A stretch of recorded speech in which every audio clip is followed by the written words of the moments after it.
அரசியல்வாதிகளை முட்டாள் என கூறியதாக வெளியான தகவலை பாரத் ரத்னா விருது அறிவிக்கப்பட்டுள்ள விஞ்ஞானி CNR ராவ் மறுத்துள்ளார். பிரதமரின் அறிவியல் ஆலோசனைக் குழு தலைவர் பேராசிரியர் CNR ராவுக்கு பாரத ரத்னா விருதை மத்திய அரசு 2 தினங்களுக்கு முன் அறிவித்தது. விருது அறிவிக்கப்பட்ட பெருமிதத்துடன் பெங்களூரில் பேட்டியளித்த விஞ்ஞானி ராவ், அறிவியல் ஆராய்ச்சிக்கு போதுமான நிதியை அரசு ஒதுக்குவதில்லை என்றும், ஆராய்ச்சிக்கு அதிக நிதி ஒதுக்கினால் இந்தியாவின் எதிர்காலம் பாதுகாக்கப்படும், இல்லாவிட்டால் நாடு ஒன்றுமில்லாமல் போகும் என்றும் கூறினார். ஒரு கட்டத்தில் உணர்ச்சி வசப்பட்டவராக அரசியல்வாதிகளை முட்டாள்கள் என்று சாடியதாகவும் செய்தி வெளியானது.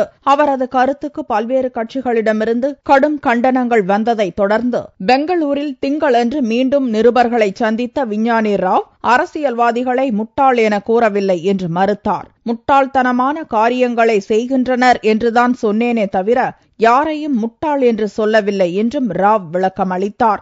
No, I didn't use. There's somebody quoted like that. The idiotic things, they're not calling somebody idiot. There's a difference. They made a big thing out of it. Nothing. I'm not an angry man.